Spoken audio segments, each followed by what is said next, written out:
I've wasted too much time. It's too late for me now. That's what Margaret told herself when she first walked into my art therapy class 3 years ago. At 72, she believed her creative days were behind her, if they had ever existed at all. Her hands trembled slightly as she picked up a paintbrush, probably for the first time since elementary school.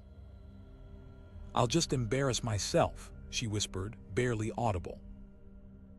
Little did Margaret know that this moment, this simple act of courage, would completely transform her retirement years and reveal a talent that had been dormant for 7 decades. Margaret's story isn't unusual. I've worked with hundreds of seniors who believe creativity has an expiration date. They come to my classes because a well-meaning daughter insisted, or because the retirement community scheduled it as an activity. They arrive with arms crossed, expectations low and fears high. When Margaret first sat down at the easel, she looked like she wanted to disappear. "I don't know what I'm doing here," she told me. "I've never been artistic. My sister was the creative one in the family." I hear this sentiment so often in art therapy for seniors, this belief that creativity is something you either have or don't have. Something assigned to you in childhood and unchangeable thereafter. But here's what decades of working with older adults has taught me. Creative expression isn't about talent. It's about connection to yourself, to others, to the present moment. And that connection is available to everyone, regardless of age or experience. For Margaret, as for many seniors, the barriers to creative expression weren't just about perceived lack of talent. They were deeper, more complex. "I spent 43 years as an accountant," she told me during our second session. "Numbers, spreadsheets, precision, that was my world. There was always a right answer. But this," she gestured at the blank canvas, "this feels lawless." That fear of the unknown, of doing something wrong, haunts many retirees who approach creative activities. They've spent decades in structured careers where success was clearly defined. Finding purpose in retirement often means redefining what success even looks like. During our third session, Margaret arrived early. I found her staring at a painting by another class member, a vibrant, abstract explosion of color. "I could never do that," she said, not realizing I had entered the room. "Why not?" I asked. She turned, startled. "Because I don't know how." Neither did she until she tried. That simple exchange marked a turning point. Not an immediate transformation, but the first crack in a wall of self-doubt that had been building for 7 decades. What happened next with Margaret illustrates why I'm so passionate about art therapy for seniors. It's not about creating masterpieces. It's about what happens inside when we create. By our 5th session, Margaret had stopped apologizing for her work.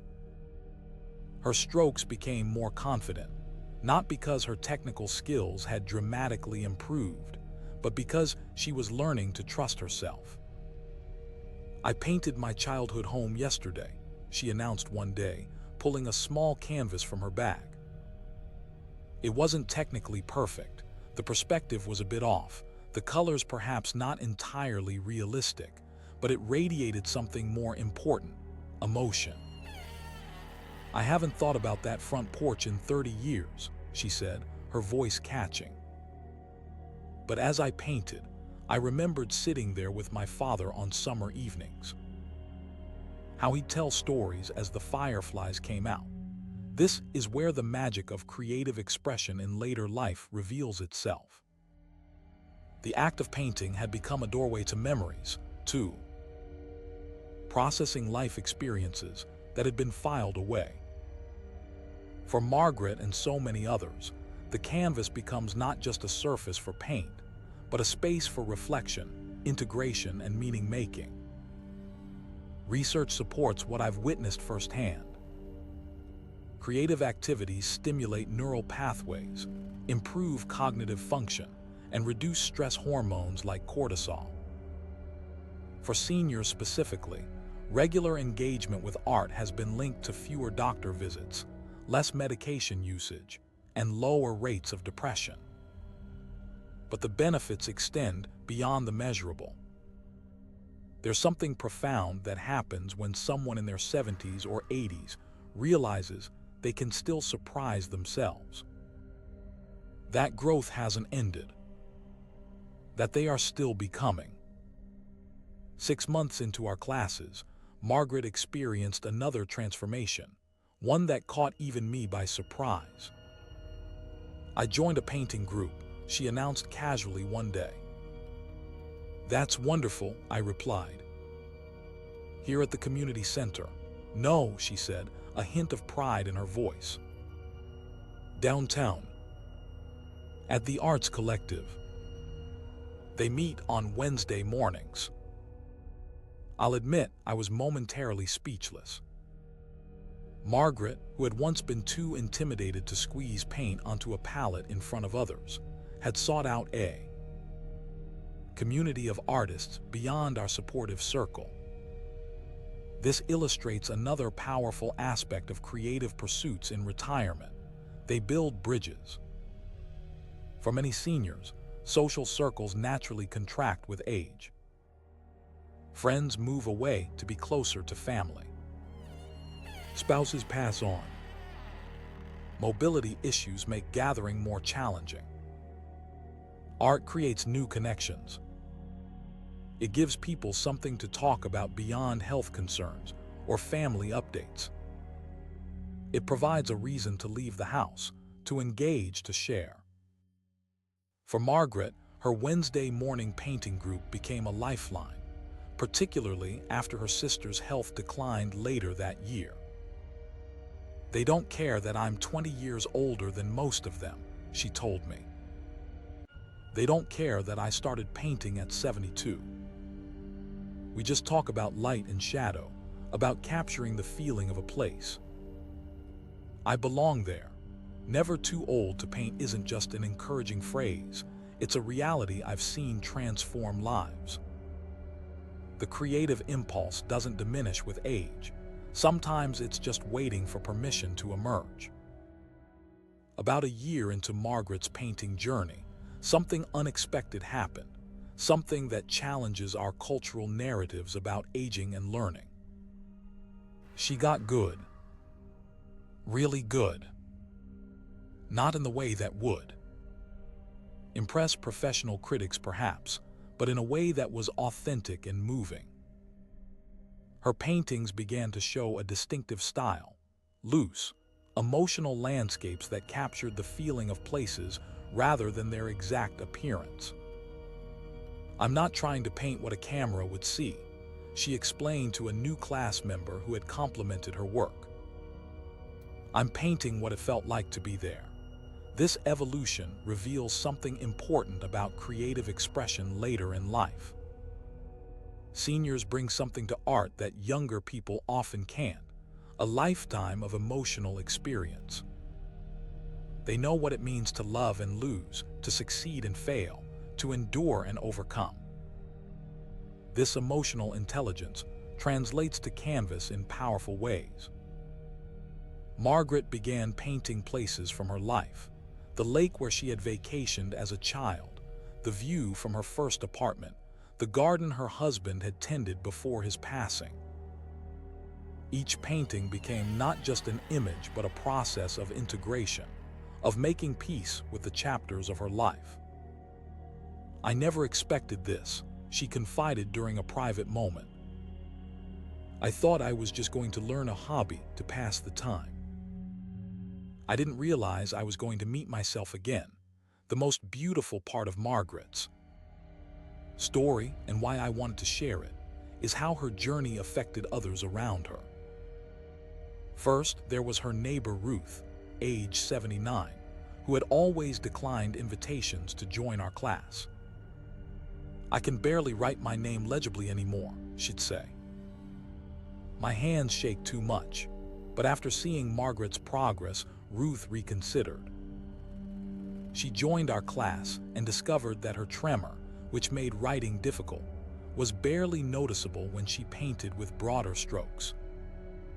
The freedom of the medium suited her physical limitations in ways she hadn't anticipated. Then there was Margaret's brother-in-law, Thomas, who had fallen into depression after his wife, Margaret's sister, passed away. On a visit to help him sort through paperwork, Margaret brought along her paints. "I don't know what made me do it," she told me later. "But I sat up on his back porch and started painting. After watching me for an hour, he asked if he could try." Thomas never became as devoted to painting as Margaret, but that afternoon opened something for him. A possibility. A reminder that even in grief, even in his 80s, new experiences were still available to him. This ripple effect is perhaps the most powerful argument for creative expression in our later years. When one person defies the narrative that creativity belongs to the young, they give permission to others to do the same. While Margaret's story might sound exceptional, the science suggests her experience is more accessible than we might think. Research on neuroplasticity, the brain's ability to form new connections throughout life, has shattered old beliefs about cognitive development. We now know that the brain continues to change and adapt well into our later years. Creative activities are particularly powerful for maintaining and even enhancing cognitive function, because they engage multiple brain regions simultaneously. When someone like Margaret paints a landscape from memory, she's activating visual processing areas, motor control centers, emotional regulation systems, and memory networks, all at once. This cross-activation strengthens neural pathways and can even build new ones. Studies have shown that seniors who regularly engage in creative activities show improved mood, better hand-eye coordination, enhanced problem-solving skills, and greater overall life satisfaction. Some research even suggests these activities might help delay the onset of dementia symptoms. But beyond these measurable benefits, there's something more profound at work. Something about identity and purpose that numbers can't fully capture. 2 years after her first reluctant brushstrokes, Margaret did something that still brings tears to my eyes when I think about it. The community center was hosting a small art exhibition featuring work from various classes. Margaret submitted 3 of her paintings, not because she thought they were exceptional, but because she had begun to identify as someone who makes art. The act of creating had become part of how she understood herself. The night of the exhibition, I found her standing near her displayed work, explaining her process to a young couple.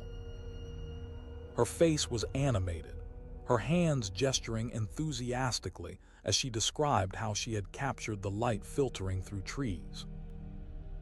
"I never would have believed this was possible," she told me later that evening.